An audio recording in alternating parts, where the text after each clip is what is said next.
Time to play a little fact or fiction with Tribune columnist David Haugh. David, despite Kyle Hendricks' success at Wrigley Field, Jake Arrieta and John Lester will start game 1 and 2 in the playoffs. Fact or fiction? Fact. It's got to be fact. David Haugh tells it like it is and doesn't apologize for it. But you definitely have to be willing to take a chance. Part of the job is to provide commentary. You're not always going to be right, but that's okay. But you have to be willing to be wrong. And you have to be willing to put yourself out there a little bit more than a beat writer would. And to me, that's the fun part of it. David has made a living sharing his opinion, an opinion that doesn't always sit well with fans, especially at Notre Dame. Fans don't always want to hear the truth, and I think David was good at delivering the truth. David got his start in journalism at the South Bend Tribune as an intern. Looking back to when I was an intern here, it was a bit overwhelming at first because, you know, like every kid in the area, you grow up and Notre Dame football meant something different, meant something special. And here we go up the middle, and it's Torrey Hunter Jr. David covered the Irish from 1991 until 2002. It was a great time to be a columnist in South Bend, Indiana. Let's just put it that way. The 90s were great fodder for columnists and commentators on Notre Dame football because there was tons of dysfunction. And it was a difficult time for fans. I think the one that hurt fans the most was at some point in his tenure, he had ND, no different. If you're going to opinion, you're going to prove it.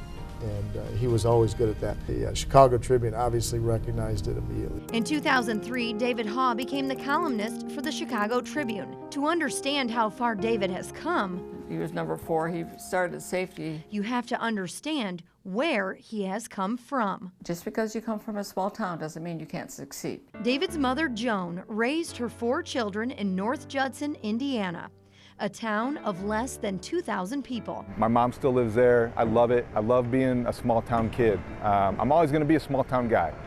But, you know, I was fortunate to have some breaks along the way. His past may be small, but his future had big aspirations, getting his first taste of media at the hometown radio station. WKVI FM 99.3, the voice of the Kankakee Valley.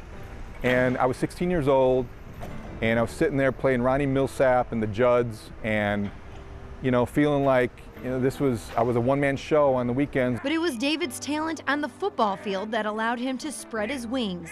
He was an Indiana State record holder at North Judson. If it weren't for Friday night football at North Judson, I would not be standing right here, right now. I wouldn't have the job that I had. David went on to be an all-conference safety at Ball State, but he traded in his helmet for a laptop and used his experience to relate to players on a different level as a writer. I know what it's like to get embarrassed on national television.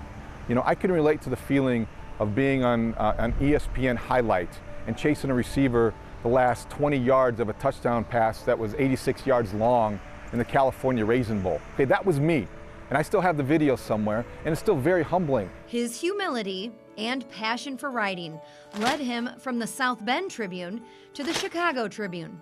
And now you can even listen to him on 670 The Score and watch him on Comcast Sportsnet. And I am the guy that thought that the Bulls were doomed. Look, it's a bigger audience. It's certainly a larger market.